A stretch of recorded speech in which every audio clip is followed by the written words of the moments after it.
Thanks, guys. Tim, alcoholic. Rob, thank you so much for the kind words. To be honest with you, this is the highlight of my week. Just sort of digging into this stuff in between our meetings. So you are providing me much more than I am providing you. So we are on page 319. This is the sixth story in part two of the fourth edition Big Book. We're on Student of Life is the name of the story. I'm going to read just a paragraph or two here before I give a little detail about the author, just to get a flavor of where we're at. Living at home with her parents, she tried using willpower to beat the obsession to drink, but it wasn't until she met another alcoholic and went to an AA meeting that sobriety took hold. I started drinking at age 18, rather a late bloomer by today's standards. But after I started, the disease of alcoholism hit me with a vengeance and made up for lost time. After I had been drinking for several years and seriously wondering if I did indeed have a problem with alcohol, I read one of the "Are you an alcoholic?" quiz type checklists. Much relieved, I found that almost nothing applied to me. I had never lost a job, a spouse, children, or any material possessions through alcohol.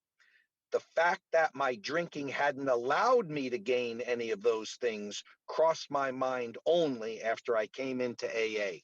So again, here we have is a high bottom story, a relatively high bottom story, and fits into our part two very well.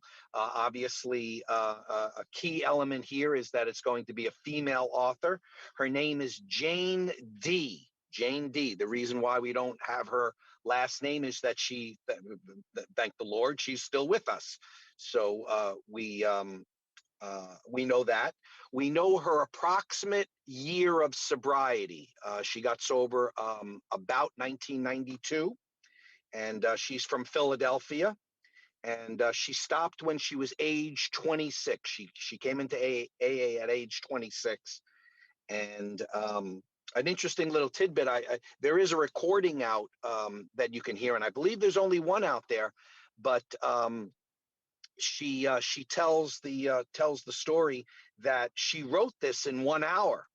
And, went to bed and woke up in the morning and did a cursory edit on it and sent it into AA World Services, which I thought was interesting. To nail this thing in 1 hour is masterful. I think you had to be inspired. But a thing that I learned about this was not her title. I didn't know how AA World Services handled stuff like this. So her title was Ms. I Never. Ms. I Never. And somebody at GSO decided that Student of Life was the better fitting title here. So, and she also claimed that there was very little edit done by their hand. So a couple little things I learned. And that's that. Okay, so let's get going then. And this is obviously, because it's 1992, it first appears in the fourth edition. It's implied.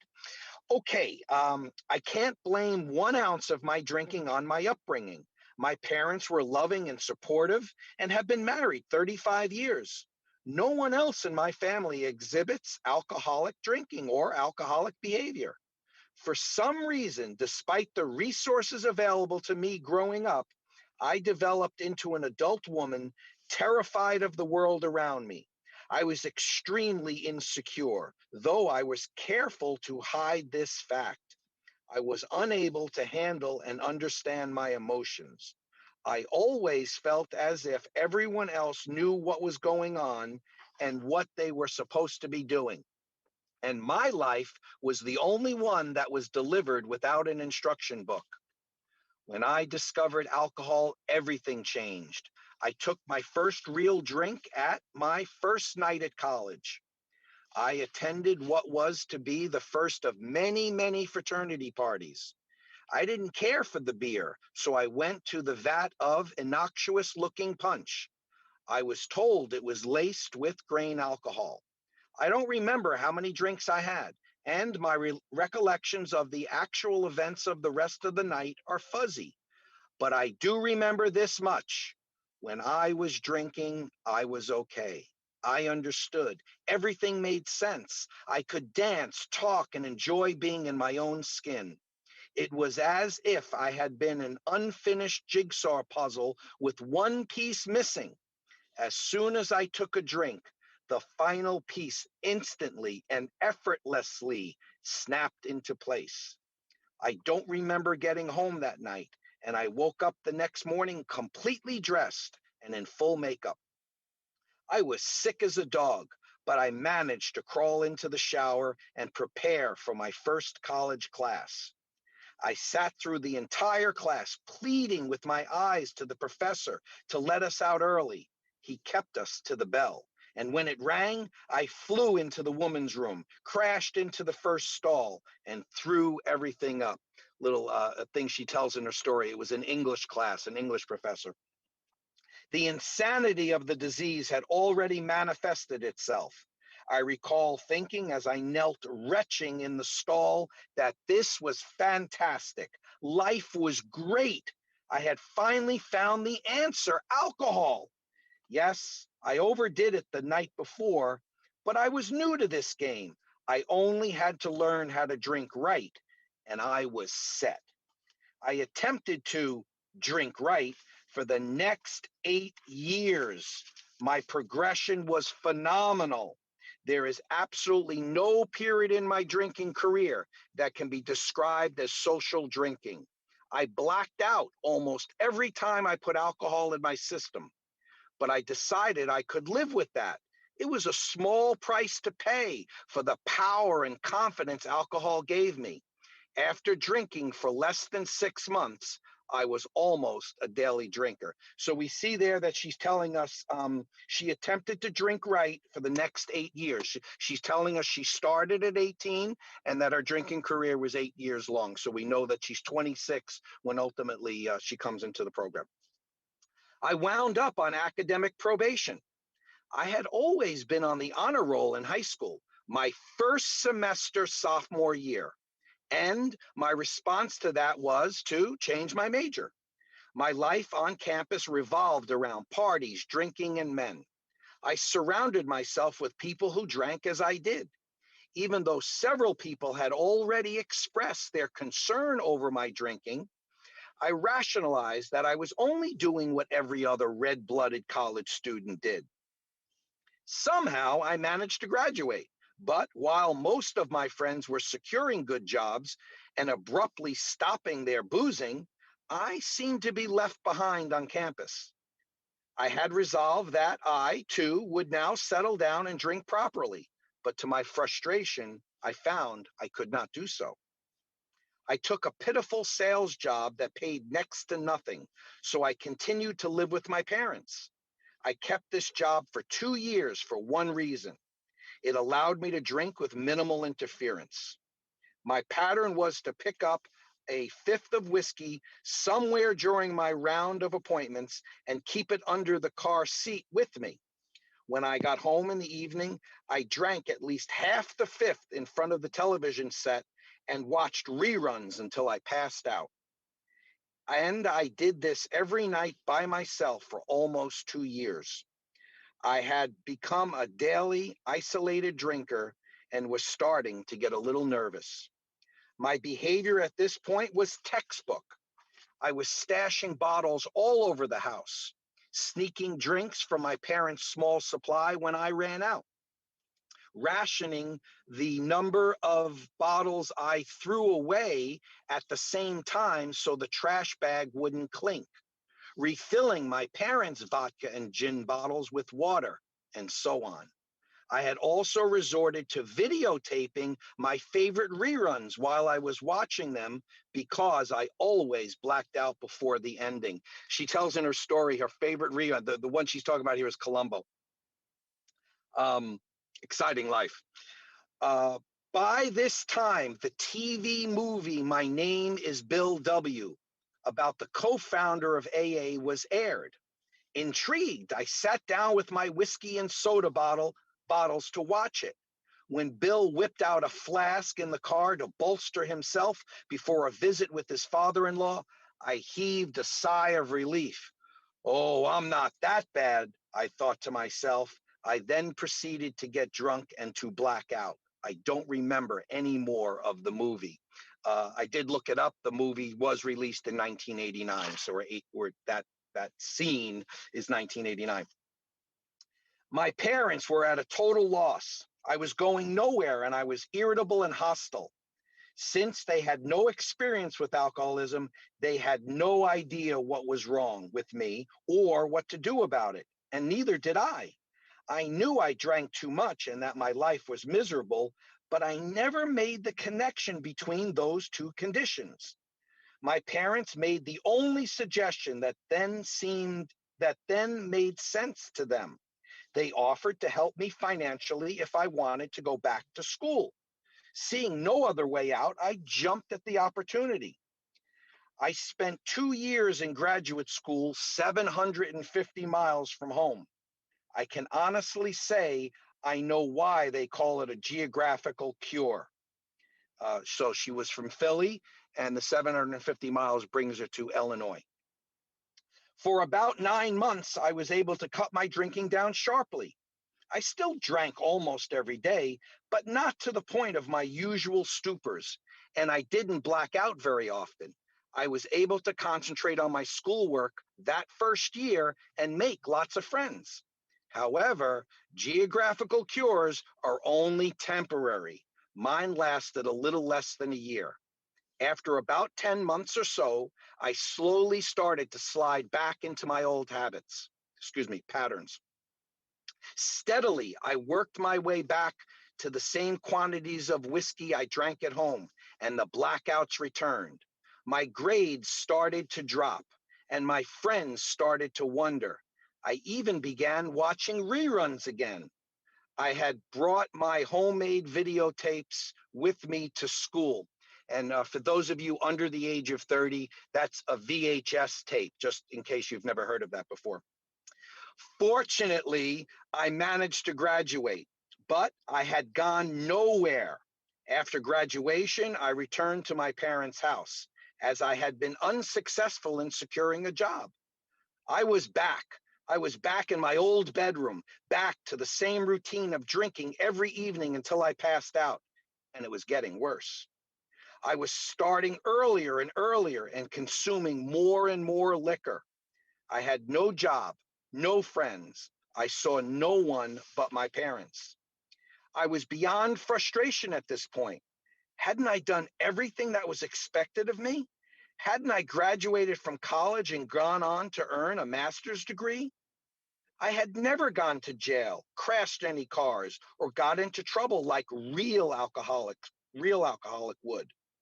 When I was working, I never missed a day because of drinking. I never ran myself into debt, nor had I abused a spouse or children. Sure, I drank a lot, but I didn't have a problem. How could I when I hadn't done any of the things that prove you're an alcoholic? So, what was the problem? All I really wanted was a decent job so I could be independent and productive. I could not understand why life just wouldn't cut me a break. I did odd projects around the house for my parents to earn my keep until I took a job at for a local entrepreneur. This job did not offer any opportunity for advancement, nor did it pay very well, but it got me out of the house, and it was challenging in many ways. And this is also something she mentions in her talk. The company was Active X, and I think it was like surfing and snowboard and ski accessories, stuff like that. At this point, I was a little At this point, I was in a vicious battle to control my drinking. I knew that if I took only one drink, I would lose complete control and drink until I passed out. Nevertheless, I tried day after day to beat this obsession with alcohol. I picked up a half-gallon of whiskey one day after work and drank over 1/3 of it in less than 4 hours that same night. I was so sick the next day, but I made it to work. When I got home from work, I sat on my parents' sofa and I knew I would start working on the half gallon again, despite the fact that I was still very ill from the night before. I also knew that I did not want to drink. Sitting on that sofa, I realized that the old, I could stop if I wanted to, I just don't want to, didn't apply here because I did not want to drink. I watched myself get up off the sofa and pour myself a drink. When I sat back down on the sofa, I started to cry. My denial had cracked. I believe I hit bottom that night, but I didn't know it then. I just thought I was insane. I proceeded to finish the half gallon. So I think there's the start of her acceptance of powerlessness and unmanageability. I think that's her gift of desperation. It's the start of it. It is a bottom that we'll see in the next line wasn't quite enough. She needed a little more time here, but it certainly was the beginning of the end. 6 months later, my boss flew me to California for a trade show. I hated working the shows, but I loved to travel, so I went. I was extremely nervous about this trip because my boss liked to party, and we were flying in a guy our age from Hawaii to work the show with us. At this point, I had managed to hold together 31 days without a drink. And I was terrified that I would give in to the temptation of being on a all expense paid trip in a fun city with two party animals. It had been very difficult for me to stay dry for 31 days. The obsession spoke to me every day. I arrived late on a Friday and managed not to drink that night. The next morning at the show, I was offered the gift that changed my life. Our Hawaiian sales rep seemed frustrated. I thought he was disappointed that he hadn't managed to write an order for a couple he had just finished working with. I went over to console him. He said no, his mood had nothing to do with the couple. Instead, he explained that just this week he had lost his girlfriend, dropped out of school, lost his apartment, and also lost his full-time job. He added, I'm an alcoholic. I've been sober for a year and a half, except I just drank again this past week. I'm a mess about it. At that very instant, I heard one word in my head. The word was now. I knew it meant say something now. To my amazement, I spoke the words. Mike, I think I'm one too. Mike's mood instantly changed. I recognized now it was hope. We started talking. Among other things, I told him I hadn't had a drink for about a month, but didn't go to AA. When he asked why I had avoided AA, I told him it was because I didn't think I had hit bottom. Somehow, he didn't laugh, but said, you hit bottom when you stop digging. He took me to my first 3 AA meetings. It was the second meeting that clinched my resolve to pursue sobriety. There were about 35 people in attendance, but the space was small, so the meeting seemed very crowded. Being from out of town, I stood up and introduced myself when asked by the chairperson. Later on in the meeting, the chairperson called on me to share. I got up and somehow walked over to the microphone and podium. I've never been so nervous in my life, but the words came out naturally as I described the events that led up to the meeting that night. As I spoke, I looked around the room. More importantly, I looked at the faces of the people in the room and I saw it. I saw the understanding, the empathy, the love. Today, I believe I saw my higher power for the first time in those faces. While still up at the podium, it hit me. This is what I've been looking for all my life. This was the answer right here in front of me. Indescribable relief came over me. I knew the fight was over.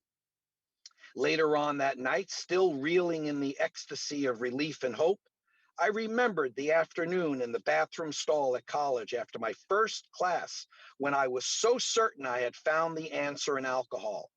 I could clearly see now that it had been a lie, that it is the deception that fits, that it is the description that fits alcohol best for me. It is a lie, an evil, insidious lie.